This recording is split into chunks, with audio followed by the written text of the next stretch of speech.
Good evening, everyone. We are here for the session of our biological series. Today's topic is on retina and insight into the mechanism of sight by our speaker, Dr. Bhupesh Mehta. Currently, he is an associate professor from National Institute of Mental Health and Neuroscience, Bangalore. Masters were in chemistry from, he has done PhD in biophysics from NIMHANS, Bangalore, India.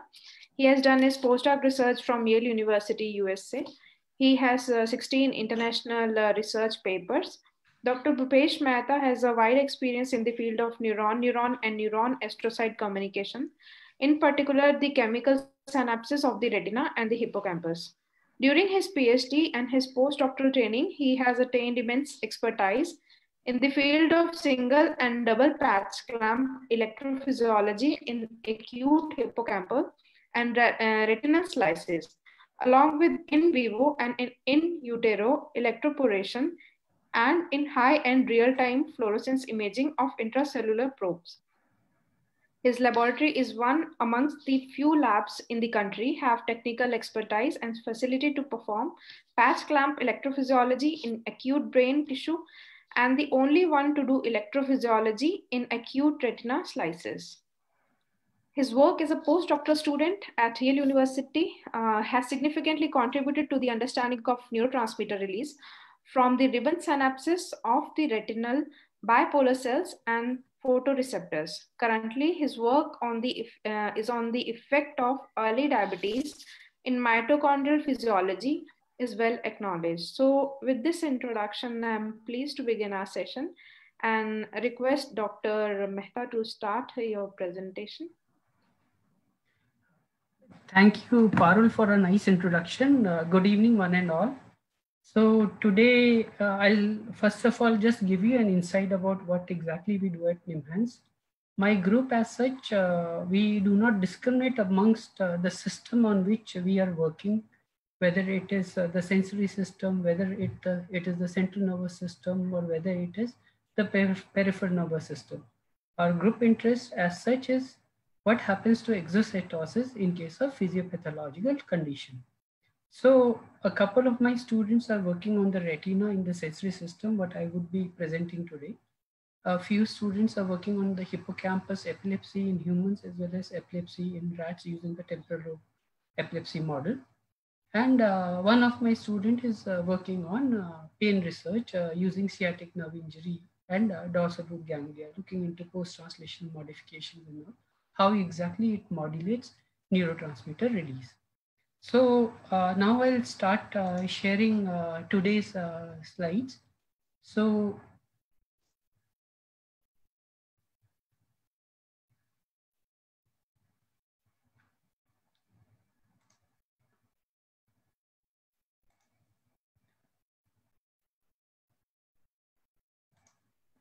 So I hope, Parul, it is visible, the slides are visible? Okay. Yes, it is visible. Thank you very much for confirmation. So now talking about the retina and insight into the mechanism of sight, like I took up this topic like thinking that the audience would be PhD scholars, research scholars, as well as like maybe budding scientists like who are like now in their MSCs, and over the time they are going to become work on the area of neuroscience. So how exactly we are taking small baby steps to understand retina, what all methodologies we have given to the society, what methodologies we have gained from my mentors in Yale University, as well as what we are doing out here. It's a combination of giving you an insight about how you take up a question and how you answer it by making taking or developing methodologies to understand it in a much better way. So my topic, as she said, retina and insight into the mechanism. So out here, if you see, this is the visual system and this is the eye. Light strikes the eye, and in the back, this thin layer is the retina, where the photoreceptors and all phototransductions will happen, and the message is transferred to the ganglion cells, and the information is computed and sent to the visual cortex. Now, when we look at the retina as such, this thin layer in a cross section has photoreceptors on the outer side.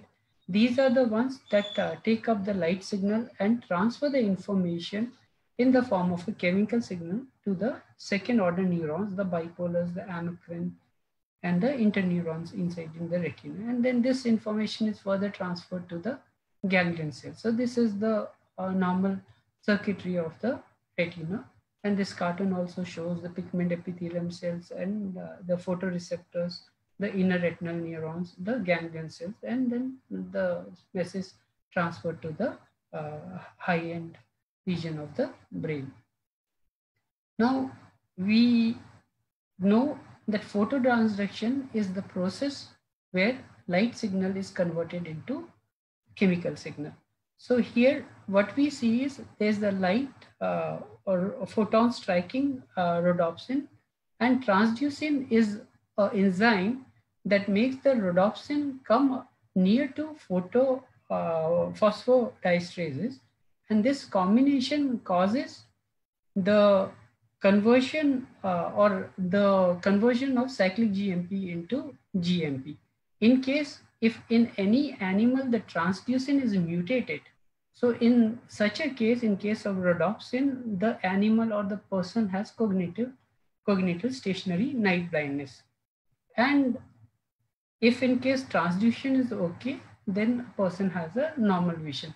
So in 2018 also, we got a paper published in Nature where we have shown that we could bring a blind animal with cognitive stationary night blindness back, giving it vision by putting transducin, like using these Muller glial cells, make up stem cells, and then these stem cells then convert into functional photoreceptors with transducin gene in it. So I'm not covering that portion in this today's talk, but this is just an overview. So now when we look into the vision, it is divided into two types based upon the photoreceptors that are involved. The first one is the rod photoreceptors, that is called as a rod pathway, and also we call it as scotopic pathway. In this, we see the rod photoreceptors, they pass their information, the photons collected, to rod bipolar cells. This is in the inner retina. And these rod bipolar cells then transfer the information to A2, A17, A2 or A17 amacrine cells. These are the interneurons, which are known for lateral, helping in inhibition processes or in computation inside the retina. And these A2s are then further connected to each other through gap junction and also connected to the cone bipolar cells and also to the ganglion cells. This way, the rod response or the night response of single photons goes through the rod photoreceptors to the rod bipolar to the amacrine cells and then to the ganglion cells through the cone bipolars. So we can see a clear cut, a single pathway going down in case of night vision. And very, very interestingly, this night vision or the scotopic pathway is very, very well conserved among species, especially in case of mammals. Like humans have the same pathway as well as we see in case of rat and mice. So even our normal rodents that we use for our experimentation, they turn out to be very, very nice model system to understand and study the night vision pathway. Now coming to the cone photoreceptors that bring in the day vision. In case of cone photoreceptors, the cone photoreceptors, they transfer the information to cone bipolar cells, and then the cone bipolars can be on or they can be off. So this is the on cone bipolars, these are the off. So depending upon the switch of the light, the depolarization of the ganglion cells will happen, and that decides on what type of cone photoreceptors are coupled, or what type of cone bipolars are transferring information to the ganglion cells. Including the rod bipolar cells, there are like several types of cone bipolar cells. Here is the rod bipolar, and there are like 10 types of cone bipolars. Still, people are coming out with newer and newer cone bipolars. So I would be talking most about the rod photoreceptors today. Here we can see multiple rod photoreceptors transferring information to one rod bipolar cell. Whereas in case of cone bipolars, multiple cone photoreceptors transfer the information. One cone photoreceptor can transfer its information to multiple bipolar cells. So looking into the structural diversity of the retinal cells, here is like you can see there is like different flavors of cellular morphology that we see. This one, if you see, the smaller one is the cone photoreceptor, the longer one with the blue process outward, that is a rod photoreceptor. And this is a specific type of 5-ST3R positive cone bipolar cell. And this is a night vision rod bipolar cell which transfers information to the green A2 amacrine cells. And this is one of the combination of pre and the post synaptic neuron, which is one of my favorites, on which we work the most. And then we have another subset of off cone bipolar cell along with on cone bipolar cell with a rod bipolar cell. And here is a starburst amacrine cell which gives direction selectivity to us. If anything goes wrong with it, there will be a huge effect on our direction selections. This is a ganglion cell. If you see, the processes are moving out. So like this, we have like different flavors of neurons in the retina itself, and each and every neuron is very, very diverse. So now, when we talk about two neurons, one neuron communicating to the other neuron, this communication happens at the synapse. Synapse can be electrical synapse, which we are not talking today in this talk. And synapses can be conventional chemical synapses, or it can be a ribbon synapse. In case of the brain, what we observe is that there we have conventional synapses. This is the presynaptic. This is an electron micrograph of a conventional synapse from the hippocampus. And this is the synapses from the rod photoreceptor and the auditory hair cell. So I'll explain to you the differences that we see in case of the CNS neuronal synapses and the sensory neuronal synapses. So here in the presynapse, we can see very nice clear vesicles, and they are like just randomly spread out, and they have just filled up the presynaptic space. This is the electron dense region where we see a lot of receptors, ion channels, etc. Postsynaptic density, and the neurotransmission happens. The neurotransmitter binds to the postsynaptic density, and so the communication is transferred from the pre to the post synapse. Now, very interestingly, in case of the sensory system, the rod photoreceptors, the rod bipolar cells of the retina, the auditory hair cells and all, we see an electron dense structure. So you can see it just looking like a thread. And here we see like a football, a globular football type in case of the auditory hair cell. And even in the hair cell of the lateral line of the fish, we see such structures. Very interestingly, we see that around these structures, we see synaptic vesicles that are tethered. And here also we see synaptic vesicles are tethered around the hair cell. So when we look closely into the ribbon structure, we call it as synaptic ribbon. So when we look closely at the ribbon structure, we see like thread-like structures like in the middle that are holding up these synaptic vesicles. What it does is, it occupies less space, and it was believed earlier before our paper came that they take vesicles down to the release site. And here is the release site where the ribbon will help releasing the neurotransmitters. Now, when we look at the composition of these synaptic ribbons, we see that there are a combination of proteins of which RIBI or CTBP2 is the most abundant. So it occupies almost around 60 to 65% of the synaptic ribbon. But not much was known about their function, their behavior, what is their role in neurotransmitter release before we got a couple of papers published in from 2011 to 2015 when I was a postdoc. And then we have CTBP1, KIF3A, picoLO-RIM. Many of these proteins are also found in conventional synapses. A few of them are only found in sensory synapses. So now my point is that we see such a complexity, structural diversity.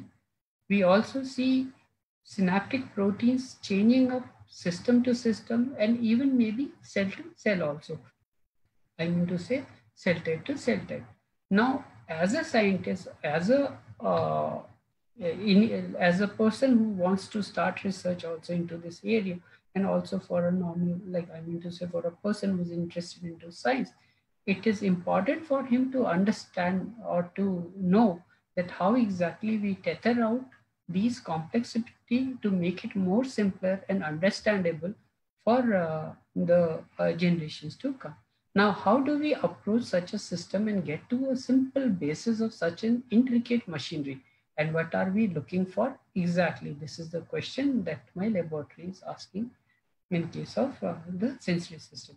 So I'll give you a few examples if time will permit, like more and more discussions also, but one by one, I'll just take you through. There are ways like we cannot take a human, pop out his eyes and take out the retina slices and do our electrophysiology or imaging experiments. So there many things do not become, they are not ethically right also. So for that, we will be using non-invasive techniques to monitor the physiology of the retina. One such technique is the optical coherent tomography. In it, by a flash of light, we can image the light, the retina or the tissue using a low coherence light. So out here, if you see, this is a normal retina. In case of normal retina, we see a nice vasculature. You can see nice vasculature. Okay, and the macula, the retinal blood vessels, optic nerve, everything you see. Now here is a diabetic retinopathy individual's retina seen through optical coherent tomograph. Now here we see there's hemorrhage, blood hemorrhage is there, and we can see these white spots that we call it as cotton wool spots. So once these cotton wool spots start appearing, it becomes very, very difficult for the clinician to revert back diabetic retinopathy. And this person inevitably, he or she goes to blindness. Almost 30% of the individuals with diabetes have been reported to face this problem at one stage of their life. So one of the major objective of my laboratory currently is, can we tell in advance to a person almost like some 20 years in advance whether they are susceptible to getting diabetic retinopathy. So this is an image from my lab itself only, on the cover page of Neuroscience. And here we have taken a patient's OCT image and we have put our specimen like mitochondrial labeling of the retinal slice in the middle. So now in the non-invasive methodology, in case of rodents, what we do is, this is an OCT setup where a rat has been placed anesthetized, and here we will flash through this through this electroretinogram. This is not OCT, this is an electroretinogram. OCT was the previous one, sorry. So through this electroretinogram setup, we flash different intensities of light to see the scotopic as well as the photopic vision. And then we look into the circuitry. So how exactly this methodology works is, so this is the eye. We put the eye cup with an electrode in it, and another electrode, we'll put it in the ear of the rat. And then either on the ear or on the tail of the rat. And then we flash light. So whatever circuitry, like I mean to say the resistance that we get like from different layers of the retina, that is recorded in the form of waves. So in short, upon flashing a light, a scotopic light, we observe a wave. This A wave comes from the rod photoreceptors, and then it is followed by B wave. B wave is from the inner retina, and then this way we get like different waveforms in the electroretinogram pattern. In case of diabetes, when we flash light, this is 9-week-old diabetic animal, we flash light, we see a reduction in the A wave, and we also see a reduction in the connectivity or the connection or the information transferring in the inner retinal layers by the second order neurons, and we see a decrease in the V wave pattern. So then we do the analysis. We will look into the A wave, how much of A wave got affected. We look at the B wave, how much of the B wave got affected. So this is also a non-invasive way where we are not sacrificing the animal. We are just putting it into sleep for some time and taking maximum output of the results from it. Now, can we reverse the effect of diabetes in the retina? So we are also doing a study. This is unpublished. So we have taken some herbal extracts and we have put in the chow of the animal. So the black is a normal control animal, 9-week diabetes, 9-week post sham injection. And the red one, if you see, the A wave is completely affected and the B wave is completely affected. And this is a diabetic rat. Now, in our herbal treatment one, we have observed that there is a slight bit of recovery of the A wave as well as the B wave in comparison to the diabetic individual. We are still in process of characterizing it. Now, going into the invasive methodology, because these were the OCT, optical coherent tomograph, or the electroretinogram are the only two methodology as of now, which are very, very well in use when it comes to understanding the retina physiology. So now coming into the invasive, we use single cell patch clamp technique to understand the function of individual protein. As I said, I mentioned earlier, there are like many proteins that are very, very specific, that are like very interestingly found in some of these nerve systems. Like even in case of dorsal root ganglia, as I said before, they have both the clear core vesicle as well as dense core vesicle. They release glutamate also. They release also neuropeptide substance P, and also the mechanism also is little bit different. So like that, here also RIBA is one such protein, as I said, is only novel to these ribbon synapses of the sensory system, the photoreceptors, the bipolars, the hair cells. Looking into this, the crystal structure of a RIBA came back in 2003. And when we look at the structure of it, it has an A domain and a B domain. Looking into the B domain, it has different types of sites. Out of them, one of the site is the PXDLS binding site. So any protein with the sequence of PXDLS would go and bind to this structure.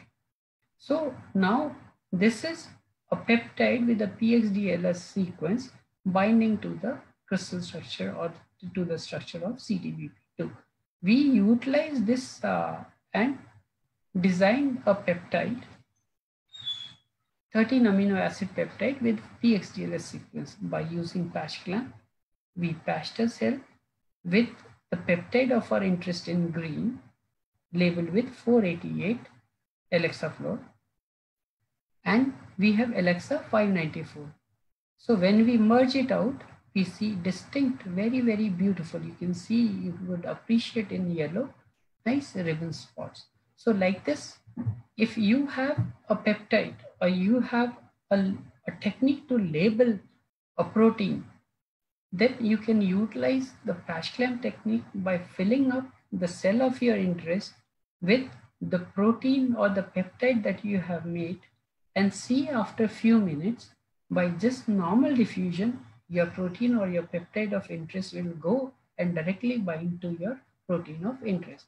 By this way, you can see competitive inhibition, you can see different types of effect of your peptide on the functioning of the protein. I'll tell you about how we best utilize this peptide binding to understand the function of the synaptic ribbon. So now what we do is, we will go to the circuitry where the rod bipolar cell is connected to the A2 amacrine cell.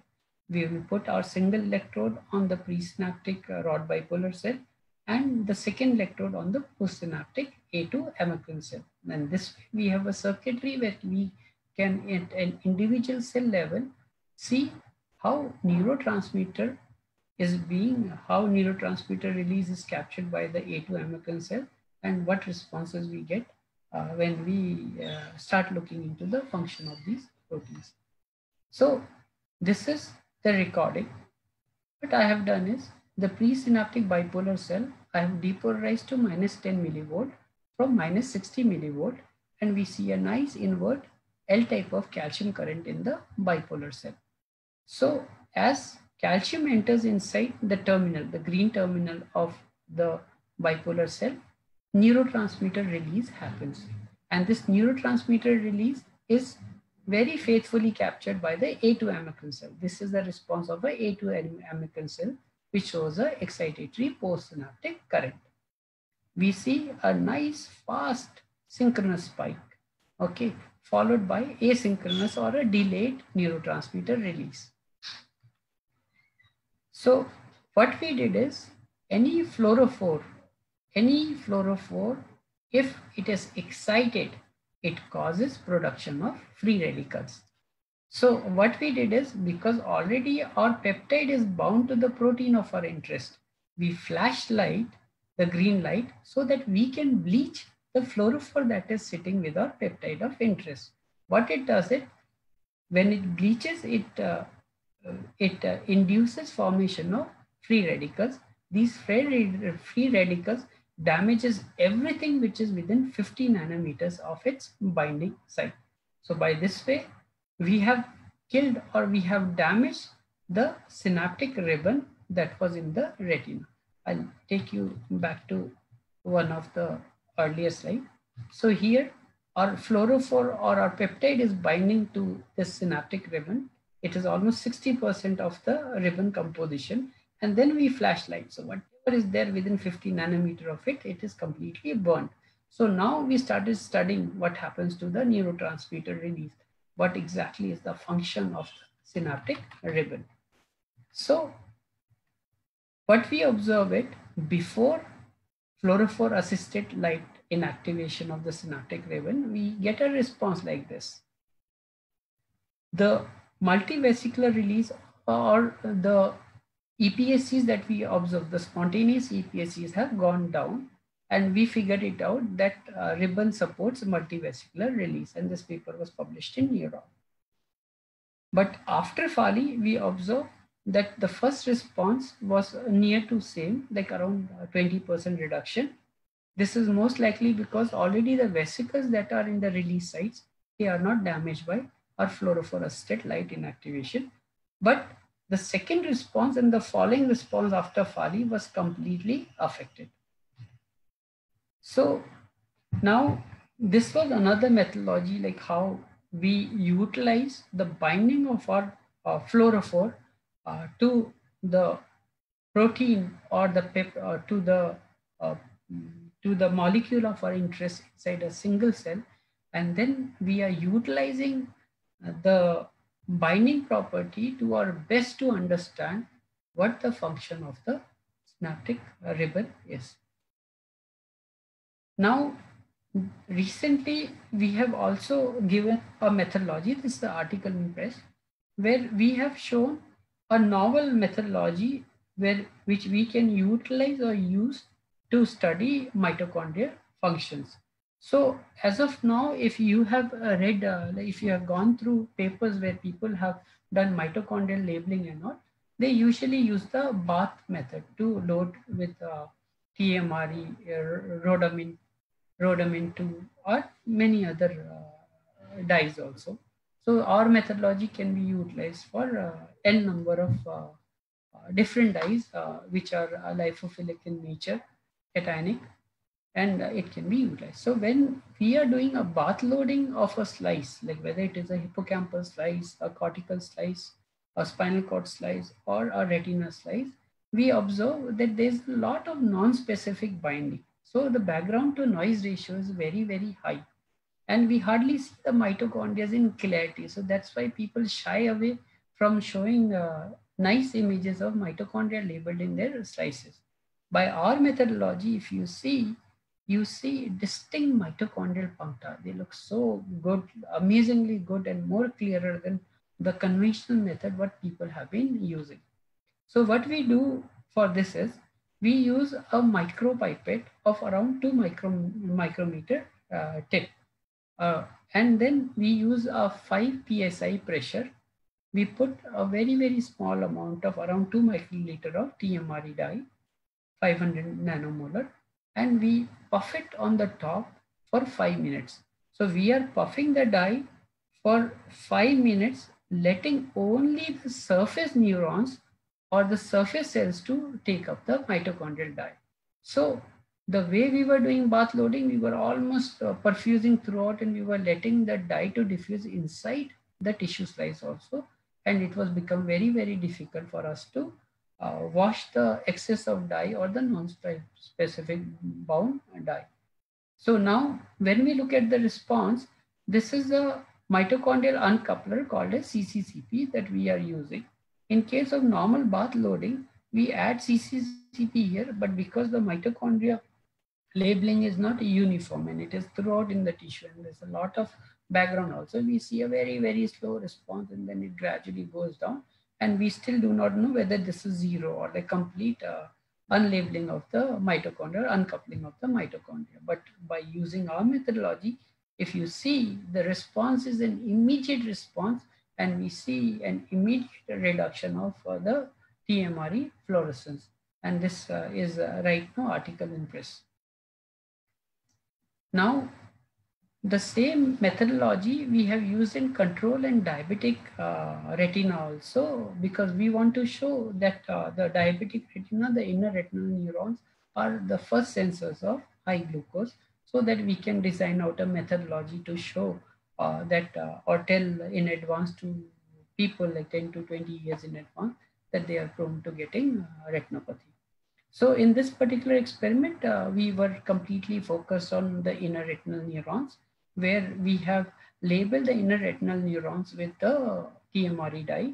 And then we depolarize the neuron, like very, very localized depolarization. We see there is no change in the mitochondrial membrane potential upon KCl depolarization.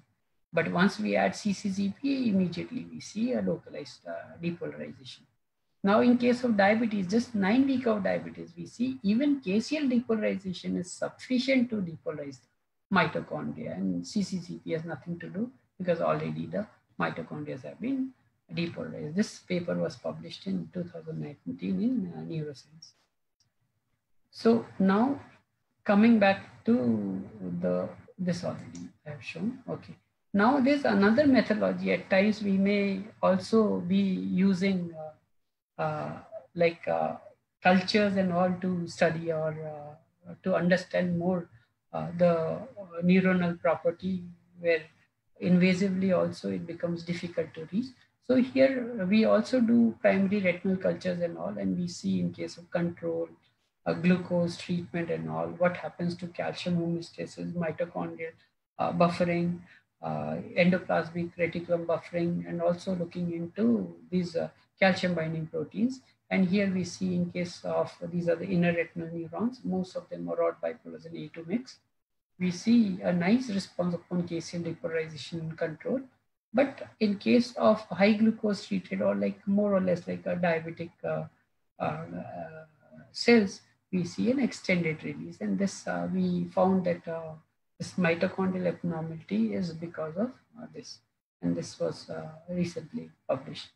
So this is like just a conclusion, like it doesn't matches it. The conclusion for this is like we can look for like methodologies, we can develop ways to understand the retina in a better way. But here it is like synaptic dysfunction may either be the root cause of a major consequence in many diseases. But a better understanding of the synapses and the plethora of synaptic proteins will play a key role in combating with the neurodegenerative diseases, whether it is a retina disease, whether it is the dorsal root ganglia, or whether it is the hippocampus epilepsy.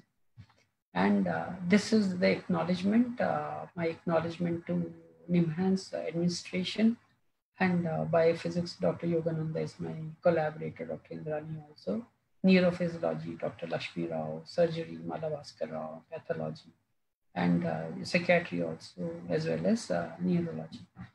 And in the Indian Institute of Science, I am blessed to have collaborators like Dr. Vikram Basu, Dr. Kumarans, with whom we make up these biomaterials and all to understand, to put the retina and study its function also. Dr. Deepak Saini in MRDG, Dr. Anand in Sormahe, Dr. Govind Paresami and Dr. Gajanan in Institute of Bioinformatics. We are doing a lot of proteomics study also, as well as genomics.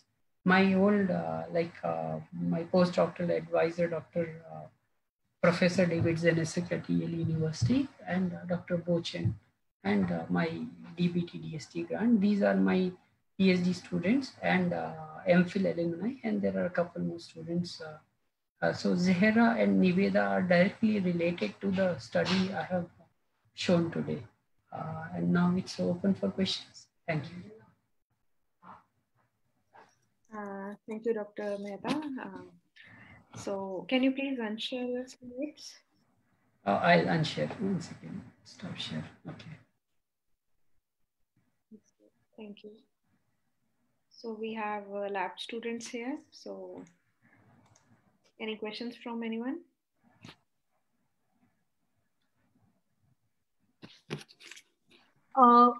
Good evening, sir.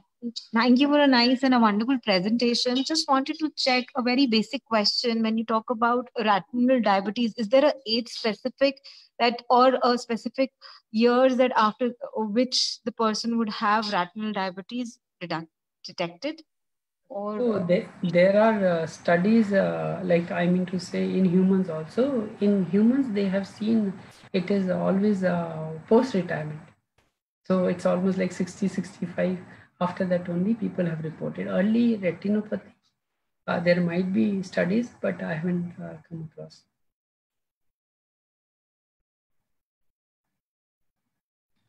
Okay, sir. Thank you. Any other question? Priya Mehra?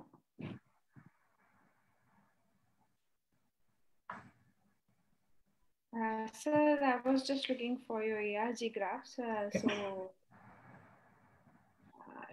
can we assess a single cell activity from ERG?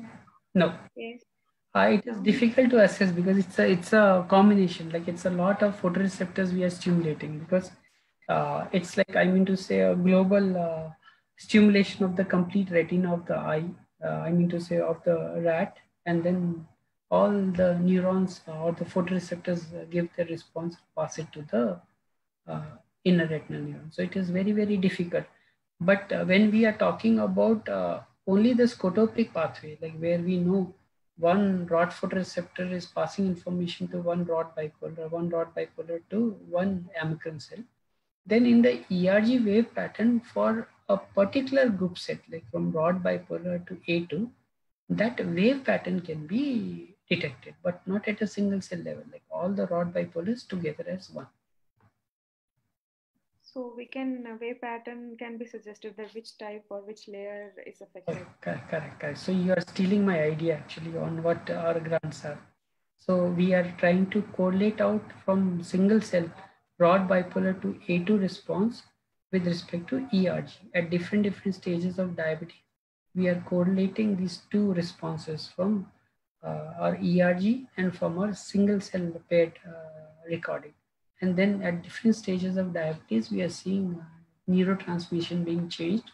And then we are trying to see it in multiple species so that we can make up a handheld device for humans to show that at what stage of retinopathy or at what stage of diabetes they are, and whether it would affect their retina function over time. So it's extensive, but it is like unpublished data. We have got data from 5 animal species, and we have already started collecting human ERGs from Narayan Nethralaya, from normal diabetic and extreme diabetic individuals. So I've seen your data for the herbal formulation. So correct. What if we are in giving gene therapy? Is it also applicable to such Correct. strategies? Yes, you can give gene therapy also. You can also try this normal allopathic medication also that can reflect the glucose level in the blood itself only. So insulin also and other things also, you can try it in parallel along with your gene therapy also. So I didn't present the work that we published in Nature where the photoreceptors, the rod response was gone because they had this GNAT mutation in it. So none of the rod photoreceptors were responding to light because this transduction was knocked out. Now, what we did is we took the Muller glia, we put a combination of genes in it, and we brought it back to stemness. After bringing it to stemness, we placed GNAT, a positive GNAT gene, along with rod driving genes. And then the new photoreceptors were formed and they were responding to light. So like that, you can also try gene therapies and all. So that is one part of the gene therapy where we try to bring back light in night, like I mean to say, animals which didn't have night vision. So you can just go through that also and see like how best you can utilize any of these techniques, and for learning and all, like it's welcome to all the students out here. That if they are interested, they want to come learn any of these things and plan out like some experimentation and all, we are welcome, we are open to all. Thank you, sir. It was a very striking paper I read today, because there are scientists looking for the molecules affecting Muller-Glia reprogramming, which is not in the case of mammals, and then giving the gene therapy to get the regeneration. So it is very interesting paper, sir. Thank you very much, sir. So Priya Mehra, do you have any question? Yes, ma'am. Hello, good evening, sir. Good evening. Sir, I'm Priya Mehra. I'm student of Dr. Akshanan. I am used to have ERG. I have performed scotopic ERG, but I'm facing some problems in the ERG.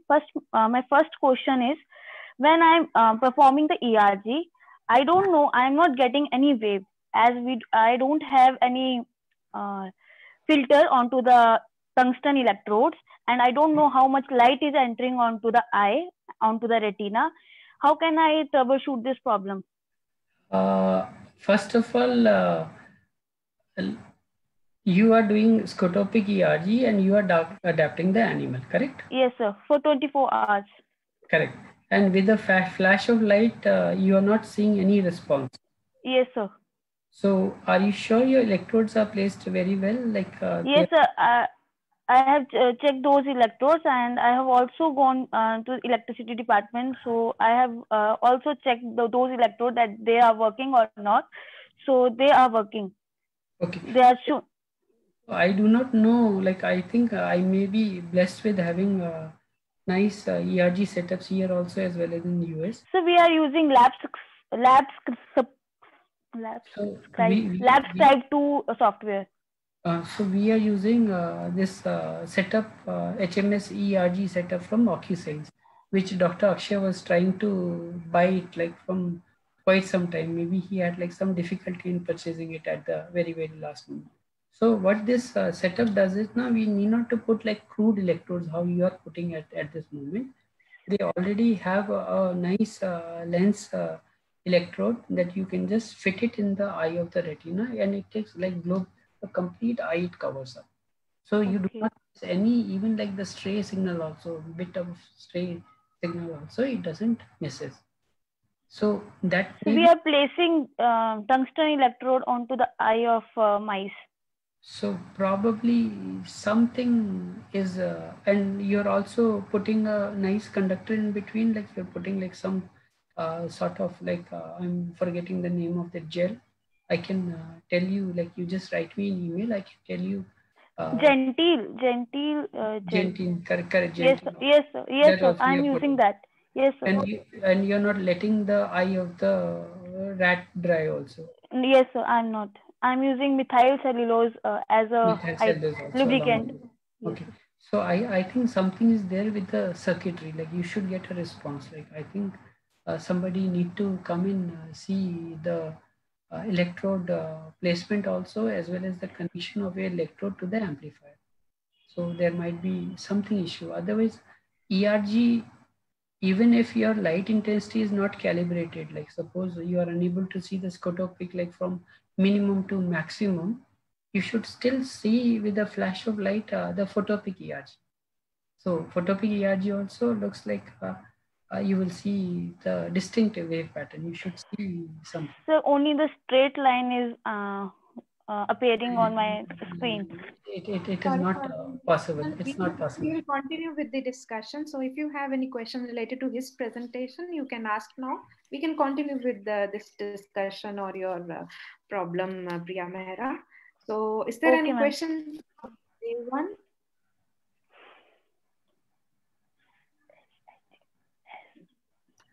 Thank you, Dr. Mehta, for a nice presentation on the basic structure of the retina and how there are different diseases and what are the high throughput technology through which we can access our retinal function. Thank you very much, sir. It was